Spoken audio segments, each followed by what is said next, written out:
ओम शांति। ओम शांति। ओम शांति। प्रातः मुरली। ओम शांति। बाप दादा मधुबन 27/6/26 है आज की डेट है।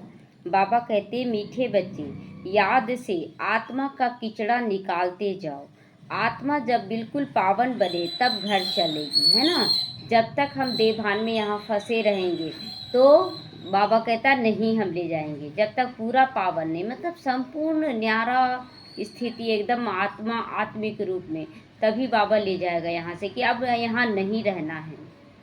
प्रश्न है, इस अंतिम जन्म में बाप के किस डायरेक्शन को पालन करने में ही बच्चों का कल्याण है? बाप के किस डायरेक्शन का पालन करने में ही बच्चों का कल्याण है? उत्तर है, बाबा कहते हैं मीठे बच्चे, इस अंतिम जन्म में बाप से पूरा वर्षा ले लो। बुद्धि को बाहर में भटकाओ मत, है ना, बाहर में नहीं भटकाना है। विष को छोड़ अमृत पियो। इस अंतिम जन्म में ही तुम्हें 63 जन्म की आदत मिटानी है। इसीलिए रात दिन खूब मेहनत करो और देही अभिमानी बनकर दिखाओ। यही बाबा कहता, मेहनत करो। ओम शांति। शांति धाम विश्राम पूरी है केवल, है ना। विश्राम केवल करना है क्या? नहीं ना, विश्राम नहीं करना है पूरा। तो इस दुनिया से सब थके हुए हैं, चाहते हम अपने सुख धाम में जाएं। वह दुनिया यह दुनिया अच्छी नहीं लगती, ये कलयुगी दुनिया अच्छी नहीं लगती। स्वर्ग को देखते हैं तो नर्क से दिल हट कैसे लगे, है ना। स्वर्ग को जब देखेंगे तो नर्क से दिल लगेगा क्या? नहीं लगेगा ना। तो कहते हैं बाबा जल्दी करो। फिर जब हम लोग जान रहे हैं कि हाँ अब सतयुगी दुनिया आएगा, तो बोलते हैं जल्दी विनाश करो। तो कैसे विनाश करेगा बाबा? पहले हम अपने आप को तैयार करेंगे तब तो विनाश करेगा ना। तो कहते बाबा जल्दी करो, इस दुख धाम से ले चलो। बाप भी समझाते हैं, यह तो है ही छी दुनिया, इसका नाम है डेविल वर्ल्ड, नर्क। यह कोई अच्छा अक्षर लगता है क्या? ये तो डेविल वर्ल्ड अच्छा नहीं लगता। अभी एक माता जुड़ी थी ना, तो अपना नाम गलती से लग गया था, देवी की जगह देविल हो गया था। तो फिर उनको बोले तो बोली कि हाँ नाम चेंज कर लेंगे, तो अब नाम चेंज कर लिए। तो अच्छा तो नहीं लगता डेविल वर्ल्ड। जो नहीं समझता वो रख लिया, लेकिन जो समझेगा वो बोलेगा नहीं रखेंगे। तो कहाँ डीटी वर्ल्ड और कहाँ डेविल वर्ल्ड। इस डेविल वर्ल्ड में सब तंग हो गए हैं, हर एक, मतलब लगता है ना जैसे कि बड़े लोग तंग नहीं हुए, लेकिन बहुत परेशान है उन लोग भी। आ रहा ना, सबकी राम कहानी आ रही है हमारे पास, तो लगता है सब परेशान बहुत है। इसलिए बाबा कह रहा है कि बच्चे डिटैच होकर चलो। परंतु वापस कोई अभी जा नहीं सकेगा। क्यों? क्योंकि हिसाब किताब रहेगा तो जा ही नहीं सकते हैं। तमो प्रधानता की जो खाद पड़ी हुई है वो तो निकलेगा ना। पहले वह खाद आत्मा से निकले, उसके लिए पुरुषार्थ कर रहे हैं। जो अच्छे पुरुषार्थी हैं उनकी अवस्था पिछाड़ी में अच्छी हो जाएगी। यह पुरानी दुनिया खलास हो जाएगी। अब तो बाकी अब थोड़े रोज रहे ना, अब तो बहुत कम समय रह गया। कहाँ 100 साल था और कहाँ अब बहुत कम साल रह गया है। तो जब तक बाप आकर वापस ना ले जाए तब तक कोई वापस नहीं जा सकता है। दुनिया में दुख है ना, तो घर में भी कोई ना कोई दुख रहता है। तुम बच्चों की दिल में बाबा अब हमें दुख से छुड़ाने आए हैं, ये बच्चों के दिल में आ गया कि बाबा हम लोगों को छुड़ा रहा है। जो अच्छी निश्चय बुद्धि है वह बाप की याद को कभी भूलते नहीं है ना। जो बाबा पर निश्चय बुद्धि पूरा है वो कभी भूलेंगे नहीं, हमेशा बाबा को याद करेंगे। तो उनको कहा जाता है शिव बाबा को सर्व का दुख हरता है। कोई भी आत्मा हो, ज्ञानी हो अज्ञानी, सबका दुख हरने आया है। बच्चे ही पहचानते हैं। अगर सब पहचान ले तो इतने सब मनुष्य आकर कहाँ बैठेंगे, है ना। इतने सब मनुष्य आकर कहाँ बैठेंगे, तो सब पहचानने का पाठ ही नहीं है सबका। तो यहाँ तो हो न सके, इसीलिए ड्रामा में युक्ति भी ऐसी रची हुई है। जो श्रीमत पर चलते हैं वही ऊंचा पद पा सकते हैं। वह तो ठीक है, सजाएं खाकर भी शांति धाम अथवा पावन दुनिया में दोनों में जाएंगे। बाबा क्लियर कर रहा है कि सजा खाकर भी, जैसे परम धाम भी तो सब सजा खा के जाएंगे क्योंकि ज्ञान नहीं है। लेकिन जो बाबा के बच्चे हैं, जो स्वर्ग में जाने वाले, वो भी सजा खा कर जाएंगे, क्योंकि वो बाबा को पहचान करके पूरा कर नहीं पा रहे हैं ना, इसीलिए वो सजा खा कर जाएंगे। परंतु जो सजा खाकर जाएंगे जो बच्चे बाबा के, वो ऊंचा पद पाने के लिए पा नहीं सकेंगे। इसीलिए ऊंचा पद पाना है तो पूरा पूरा पुरुषार्थ करो, सजा नहीं खाना। सजा खाने के मतलब दुखी होना, तो वो दुखी नहीं होना हम लोगों को। दूसरा है पावन बनने के बगैर पावन दुनिया में नहीं जा सकते, पूरा पावन बनना पड़ेगा। पावन का मतलब तन का, मन का, सबका पवित्रता, बुद्धि का, हर तरह से। तो यह जो कहते हैं ना फलाना ज्योति ज्योत में समा गया वापस गया, ये नहीं होता है कभी। ज्योति में ज्योत नहीं समाता है। तो जो पहले पहले सृष्टि पर आए हैं लक्ष्मी नारायण, वह भी वापस जा नहीं सकते। बिना मतलब पूरा चुकतू किए हुए लक्ष्मी नारायण भी नहीं जा सकते हैं। कोई कैसे और कोई कैसे जा सकता है? जब खुद लक्ष्मी नारायण नहीं जा सकते हैं तो और सब कैसे जाएगा? लक्ष्मी नारायण माना ब्रह्मा बाबा और सरस्वती, है ना? तो उन लोग भी नहीं जा सकते बिना चुकतू किए। तो इनके लिए भी अब 84 जन्म पूरे हुए हैं दोनों के। अब जाने के लिए तपस्या कर रहे हैं। सब पुकारते हैं बाप को, ओ गॉड फादर, ओ लिबरेटर, ओ गॉड फादर, हे दुख हरता सुख करता आओ। कृष्ण आदि और किसी को पुकारते थे। कृष्ण आदि को मतलब दुख हरने के लिए या तो मुक्ति, जीवन मुक्ति के लिए कृष्ण को नहीं पुकारेंगे, वो फिर गॉड को पुकारते, भगवान को पुकारते हैं। तो क्रिश्चियन हो या मुसलमान हो, सब ओ गॉड फादर कह के पुकारते हैं। कोई अल्लाह कह रहा, कोई ईश्वर कह रहा, तो उन्हीं को ना, देहधारी को याद नहीं कर रहा उन लोग। आत्मा बुलाती है अपने फादर को, फादर कहते हैं तब हैं जब समझते हैं कि हम आत्मा हैं। फादर कब कहेंगे हम लोग? जब हम खुद को आत्मा समझेंगे तब परमात्मा पिता को याद करेंगे। लेकिन जब शरीर को समझेंगे तो भगवान और भक्त का हो गया, तो भगवान भक्त में तो दूरी है ना, फिर खूब भक्ति करना पड़ेगा। लेकिन जब है ना पिता कहते हैं तो हम आत्मा समझकर कहते हैं पिता। तो आत्मा भी कोई चीज़ है ना, आत्मा कोई बड़ी चीज़ नहीं होती है, वह भी एक स्टार है, अति सूक्ष्म है। जैसे बाबा वैसे आत्मा का स्वरूप, कोई अंतर नहीं है, स्टार दोनों ही हैं। लेकिन अंतर सिर्फ ज्ञान गुण शक्तियों का है कि वो सागर है और हम स्वरूप हैं। तो अब तुम बच्चे बाप की महिमा करते हो, वह सत्य चित आनंद है, ज्ञान का सागर, आनंद का सागर है। तुम्हारी आत्मा भी उनके समान बनती है ना, बाबा के समान हम बच्चे बन जाते हैं। तुम्हारी बुद्धि में अब सारी सृष्टि के आदि मध्य अंत का ज्ञान आ गया, और कोई मनुष्य मात्र में ये ज्ञान नहीं है ना? तो इसलिए वो दोषी नहीं ठहरा। अगर हमारे अंदर ज्ञान आ रहा तो हमें पूरा पावन बनना है। तो सारा भारत, सारी विलायत ढूंढ लो, कोई को भी पता नहीं होगा इस ज्ञान का, है ना? सारी भारत में ढूंढो, विलायत यानी विदेशों में ढूंढो, तो भी ये ज्ञान जो बाबा दे रहा है ना, आप मैच करेंगे, टैली करेंगे तो आपको पता पड़ जाएगा कि जो भी वो ज्ञान दे रहा है वो देह भान में ज्ञान दे रहे हैं। और यहाँ परमात्मा एक ही चीज़ को क्लियर किया। जब हम देखें ना कि बहुत सारे भाई बहनों का क्लास हम सुने, जैसे जो प्रवचन करते हैं या तो पढ़ाई में मोटिवेशनल क्लास करवाते हैं, तो सुने ना तो बहुत सारा गलती नज़र आया उसमें, बहुत सारा। तो ऐसे तो बाहर से सुनेंगे तो आपको लगेगा बहुत अच्छा बहुत अच्छा। तो आत्मा 84 जन्मों का पाठ बजाती है। 84 लाख तो इम्पॉसिबल है, हर जन्म में 1 लाख योनि तैयार होता है, 84 लाख जन्म होना ये इम्पॉसिबल है। 84 लाख जन्मों का तो कोई वर्णन भी कर ना सके। बाप कहते अब अपने जन्मों को नहीं जानते हो तुम, हम सुना रहे हैं, सुनो, बाबा सुना रहा है। तो वह सब सुनते हुए भी पत्थर बुद्धि समझते नहीं, मतलब इतना ज्ञान सुनते हुए भी जो पत्थर बुद्धि है बाबा के बच्चे, वो सुनते ही नहीं हैं। बंद करके नहीं होगा, लाइट नहीं जलेगा, एक लाइट जलाई ना। नहीं जन, बहुत आवाज़ हो रहा है, देख रहे हैं आज। वो नहीं हाँ लाइट जला दीजिए इधर, आइए। बहुत अच्छा, छोड़ दीजिए।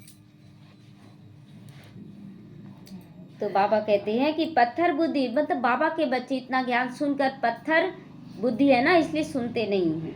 84 जन्मों की, लाख की जन्मों की कहानी कैसे सुना सकते हैं फिर?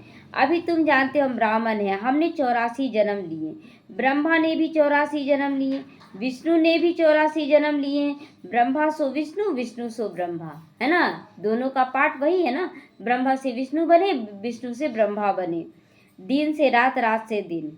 तो लक्ष्मी नारायण ही 84 जन्म लेकर फिर ब्रह्मा सरस्वती बनते हैं।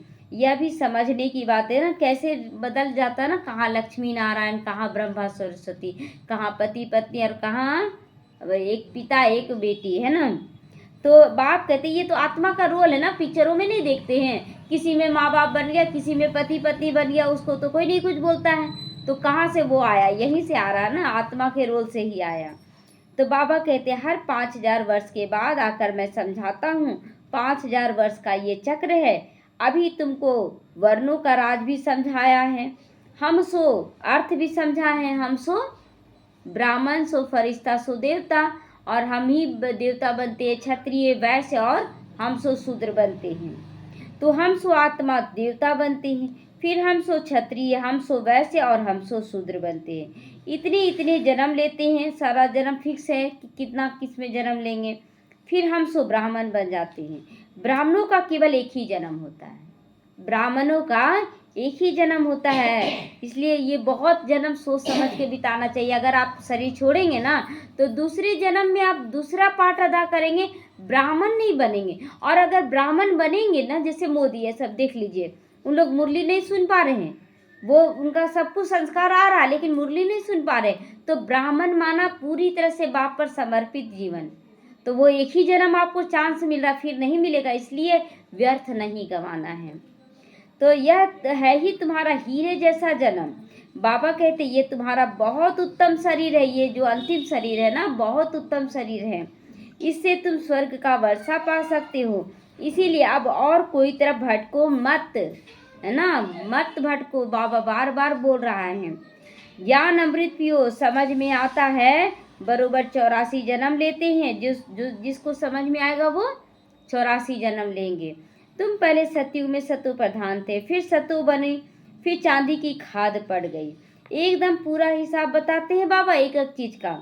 अब गवर्नमेंट भी कहती है सोने में खाद मिलाओ, सोना बहुत मांग हो रहा है ना, तो सोने में खाद मिलाओ। 14 कैरेट सोना पहनो, अभी तो बोला जा रहा 14 कैरेट का सोना पहनो। अभी देखिए बोला जा रहा सोना सस्ता हो गया तो नहीं खरीदना है, लेकिन लोग और ज़्यादा सोच रहे हैं कि चुप्पे बिना बोले करते जाएं, लेकिन कोई काम नहीं देगा। तो सोने में खाद डालना है, वह यह भारतवासी अब सगुन समझते हैं। सोने में खाद डालना ये भारतवासी अब सगुन समझते, इसलिए सोने में मिलावट महसूस स्वीकार नहीं करते हैं। शादी कराते तो एकदम सच्चा सोना पहनते हैं। सोने पर भी भारतवासी का बहुत प्यार है, सोने पर बहुत प्यार है, मतलब और सोना लो और सोना लो करते हैं ना, कुछ तो सोना पहनेंगे ना। तो क्यों भारत की बात मत पूछो, सतयुग में तो सोने के महल थे, सोने की ईंटें थी, तो वो संस्कार आया ना सबके अंदर कि मतलब सोना होना जरूरी है। जैसे यहाँ ईंटों की ढेरी लगी रहती है, मिट्टी के ईंटों की ढेरी लगती है, वहाँ सोने की ईंटों की ढेरी रहेगी। वहाँ सोना के पीछे कोई भागेगा नहीं, वहाँ सोना चांदी की ढेरी रहती है। माया मच्छंदर का खेल दिखाते हैं ना, कि स्वप्न में देखा, सोचा इतना सारा ईंटा लेके चले जाए, लेकिन लाया तो देखता है कुछ नहीं, स्वप्न में कैसे लाएगा। तो उसने सोने की ईंटें देखी, सोचा ले जाता हूँ, नीचे उतरा तो देखा कुछ भी नहीं हाथ में। तो कुछ न कुछ बात लगती है, बच्चियां समझती है अब हम फिर से स्वर्ग में जाते हैं। फिर अपने पति आदि तंग करते हैं तो बेचारी अंदर में रोती है कि कैसे हम अब पवित्र बनकर स्वर्ग के अधिकारी बने। तो पति तंग करते हैं, कब हम सुखधाम में जाएंगे, रोती हैं बहुत। बाबा अब जल्दी करो ना, विनाश कर दो और जल्दी से ले चलो, ऐसे बांधेलियां पुकारती हैं। बाबा कहते हैं बच्चे जल्दी कैसे करूं, जब तक तुम संपन्न और संपूर्ण नहीं बनोगे तो जल्दी कैसे कर ले, मतलब जल्दी नौकरी लगा दो, और नॉलेज है ही नहीं तो नौकरी कैसे करेंगे। तो पहले तुम योग बल से अपना कीचड़ा तो निकालो। क्लियर कर रहा बाबा, ये बात सही है। जैसे बहुत बच्चे बोलते हैं ना हम बहुत अच्छा करें, लेकिन जानते समय समय पर पता चलता है कि कौन आगे क्यों नहीं बढ़ पाया, क्योंकि वो क्वालिटी वो गुण नहीं है, इसीलिए आगे नहीं बढ़ पा रहा है। योग की यात्रा पर रहो, बाप धीरज देते हैं, पुकारते भी है ना, हे पतित पावनाओ, गाते भी हैं, सभी का सदगति दाता एक। यहाँ की ही बात हो रही है। अकासुर बकासुर ये सब बातें इस संगम पर युग की हैं। यह है आसुरी दुनिया। तो बाप समझाते हैं, मैं कल्प कल्प संगम युग में आता हूँ, हर कल्प के संगम युग पर आता हूँ, जब सारा झाड़ जड़ जड़ीभूत अवस्था को पाता है। तुम जानते हो सतयुग में हर चीज कैसी होगी? सतो भी नहीं होगी, सतो प्रधान होती है। यहाँ इतने पंछी जानवर आदि है ना, यह सब इतने वहाँ नहीं होंगे, इतना सारा जीव जंतु नहीं होगा वहाँ। देखिए हर जन्म में 1 लाख योनि तैयार होगा, तो बहुत कम ही ना होंगे। और अभी 84 जन्म पूरा हुआ ना, 84 लाख योनियां हैं, 84 लाख योनियां हैं। और हमारा जन्म 84 बार होता है। तो बड़े आदमियों के पास अच्छी सफाई रहती है, तो उन्हों के रहने का स्थान फर्नीचर आदि बहुत अच्छा होता है बड़े आदमियों का।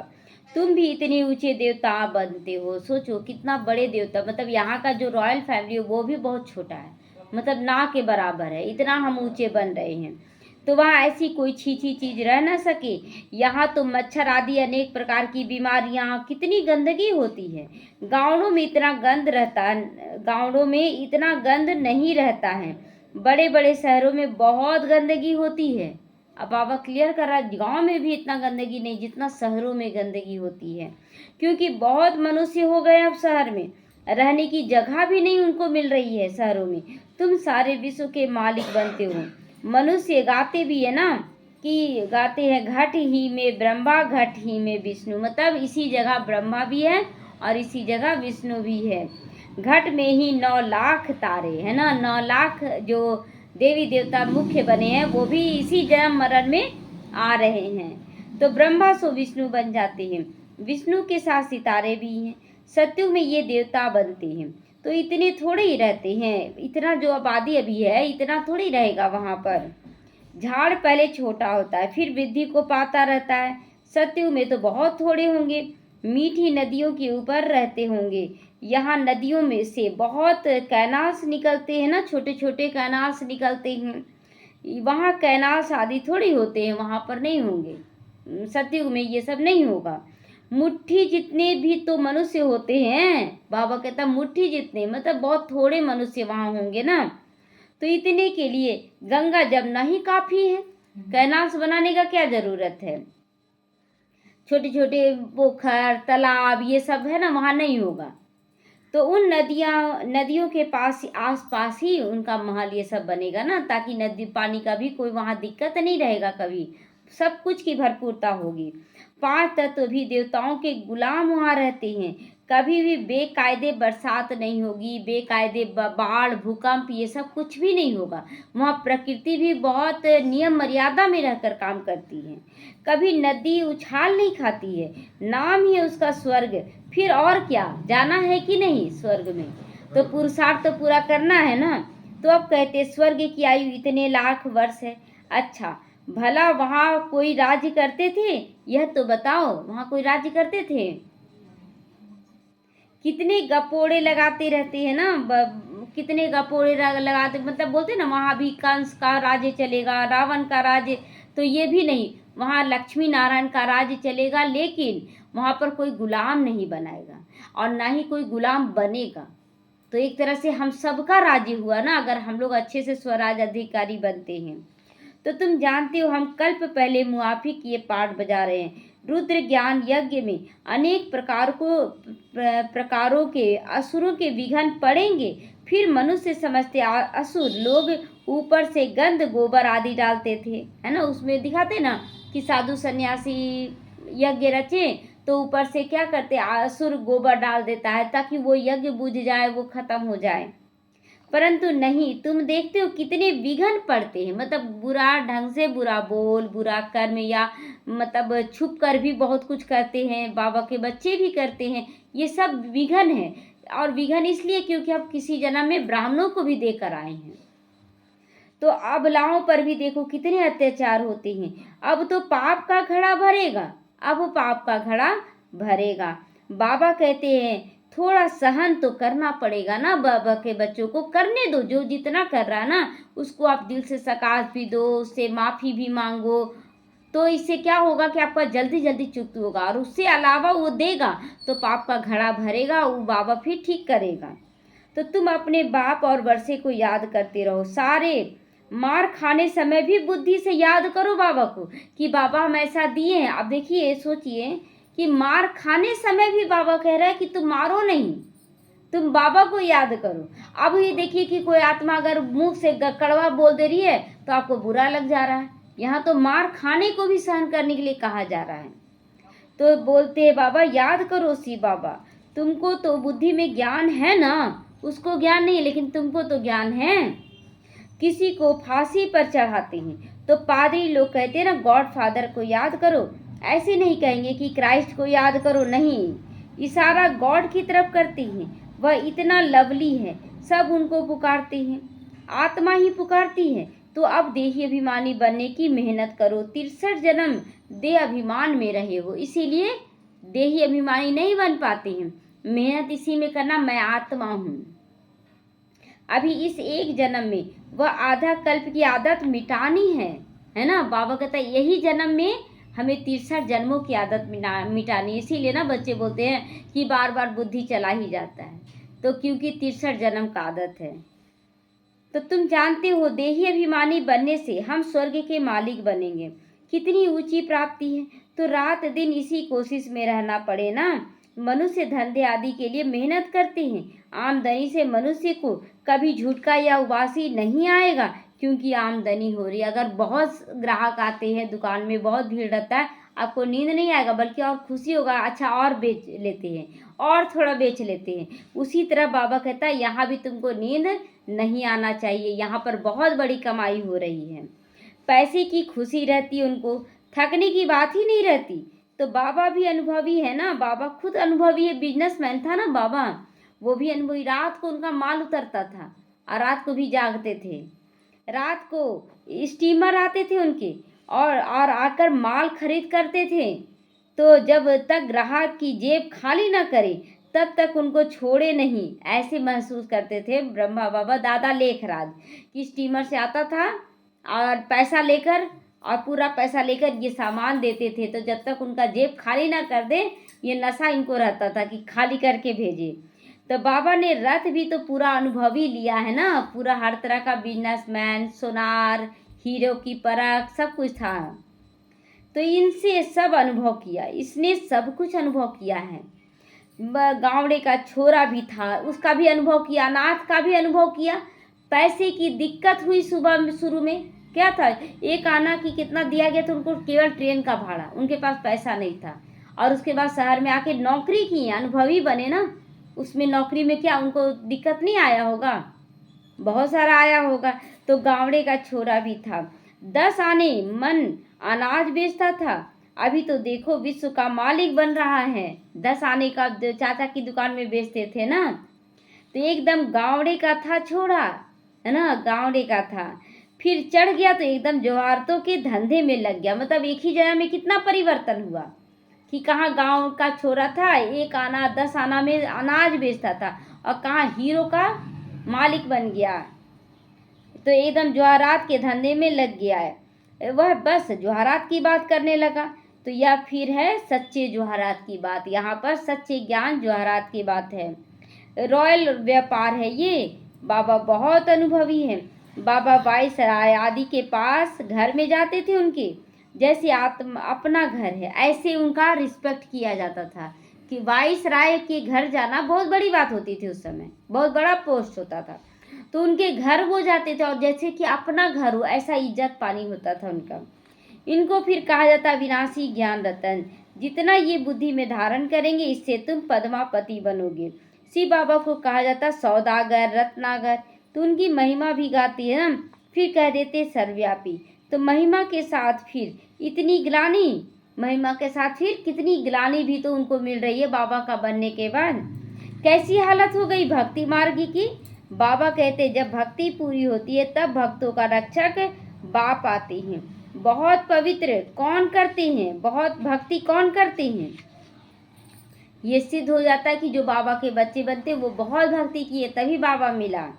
तो सबसे जास्ती भक्ति तुम करते हो, और वही यहाँ आकर पहले पहले ब्राह्मण बनते हैं और बाप से वर्षा लेते हैं, फिर से पूज्य बनने के लिए तो रावण ने पुजारी बना दिया। बाप पूज्य बना रहे हैं। यह है भगवानुवाच। भगवान एक है, दो तीन भगवान होते हैं क्या? नहीं ना, एक होते। गीता भगवान की गाई हुई है, बसी भगवानुवाच के बदले श्री कृष्ण का नाम डाल दिया है, तो कितना फर्क हो गया ना। ड्रामा अनुसार फिर भी गीता का नाम ऐसे ही बदलता ही है। बाबा कहता फिर बदल जाएगा और फिर ये मेहनत करनी पड़ेगी। फिर बुलाते हैं पतित पावन आओ, तो बाप पावन बनाते हैं, रावण पतित बनाता है। तो समझने की कितनी विशाल बुद्धि चाहिए ना। ये ज्ञान बाबा का गुह्य रहस्य समझने के लिए विशाल बुद्धि चाहिए। श्रीमत श्रेष्ठ से श्रेष्ठ मत है, तो एक बाबा की ही श्रीमत होती है, कोई मनुष्य मात्र की नहीं होती है। तो यह लक्ष्मी नारायण स्वर्ग के मालिक बाप की मत पर ही बनते हैं। अच्छा, मीठे मीठे सीखे लदे बच्चों प्रति माता पिता बाप दादा का याद प्यार और गुड मॉर्निंग। रूहानी बाप की रूहानी बच्चों को नमस्ते। हम रूहानी बच्चों की रूहानी माता पिता बाप दादा को याद प्यार, गुड मॉर्निंग और नमस्ते नमस्ते। शुक्रिया बाबा, शुक्रिया। धारणा के लिए मुख्य सारे इस एक जन्म में 63 जन्मों के पुराने देह अभिमान की आदत जो है उसे मिटाने की पूरी पूरी मेहनत करनी है। देही अभिमानी बनकर स्वर्ग का मालिक बनना है। इस हीरो तुल्य जन्म उत्तम जन्म में इस बुद्धि को भटकाना नहीं है, है ना। ये हीरे तुल्य जन्म है और इस जन्म में क्या करना नहीं है, बुद्धि को भटकाना नहीं है। सत्व प्रधान बनना है। अत्याचारों को सहन कर बाप से पूरा वर्षा लेना है। आँख खोलकर सभी सामने देखते हुए करेंगे। वरदान आज का है, साकार बाप समान अपने हर कार्य को यादगार बनाने वाले आधार मूर्त और उद्धार मूर्त दोनों बनना है। आधार मूर्त का मतलब हमें खुद करके दिखलाना है, बनकर दिखलाना है, और उद्धार मूर्त फिर दूसरों को समझाना भी है, शक्ति भी भरना है। यही उद्धार करना हुआ। उद्धार करने का मतलब कि आपका उद्धार हो जाए, ऐसे नहीं होता है। उद्धार करने का मतलब आप जो अनुभव लिए हैं वो अनुभव फिर दूसरों को सुनाना है, उसको फिर सकाश भी देना, उसको उद्धार करना है। तो जैसे साकार बाप ने अपना हर कर्म यादगार बनाया, ऐसे बाप आप सभी का हर कर्म यादगार तब बनेगा जब स्वयं को आधार मूर्त बनाओगे और आधार मूर्त बनाकर उद्धार मूर्त समझ कर चलोगे कि बाबा हमें निमित्त बनाया है, हमें सभी आत्माओं को निकालना है। तो जो अपने को विश्व का मालिक के विश्व परिवर्तन के आधार मूर्त समझते हैं उनका हर कर्म ऊंचे से ऊंचा होता है। जो कल्याणकारी समझ के चलते हैं कि पूरे विश्व का कल्याण करना, वो उनका कर्म बहुत अच्छा रहेगा। और वृत्ति दृष्टि में जब सभी का कल्याण की भावना रहती है तो हर कर्म श्रेष्ठ हो जाता है। तो ऐसे श्रेष्ठ कर्म की यादगार बनाते हैं। स्लोगन है, सत्यता की शक्ति को धारण करने के लिए सहनशील बनो, है ना। सहनशील क्यों बनना है? सत्यता, सत्य अचानक लोग स्वीकार नहीं करेंगे, आपको सहन करते करते फिर उनका दिल भी जीतना है। अव्यक्त इशारे सदा हर्षित रहने के लिए अपनी नेचर को सरल बनाओ, सहनशील बनाओ। इस सहज योगी जीवन में अगर मुश्किलातों का अनुभव होता है तो सहज राज्य कैसे करोगे? यहाँ के संस्कार ही वहाँ जाएंगे। यहाँ जो संस्कार है ना एकदम निश्चिंत होने का और हल्के रहने का, वही संस्कार वहाँ जाएगा। इसीलिए बाबा कहते हैं ना कि जितना संस्कार भरना यहीं भर लो। देखो आपके यादगार जो देवताओं के चित्र बनाते उनकी सूरत में सरलता जरूर दिखाते हैं ना। सरलता दिखाना मतलब कितना नेचुरल उनका रहता है ना, निश्चिंतता। एकदम गुस्सा वाला चेहरा रहता है क्या देवी देवताओं का? नहीं रहता है। तो जो जितना सहज पुरुषार्थी होगा वह मनसा में भी सरल, वाचा में भी सरल और कर्म में भी सरल हो जाएगा। उनको ही फरिश्ता कहा जाता है। फरिश्ता किसको कहा जाता है? जो मनसा वाचा कर्मना बिल्कुल सरल और स्वच्छ होते हैं, जो हर एक आत्मा के लिए सहज और सरल होते हैं, वो फरिश्ता कहलाते हैं। ओम शांति।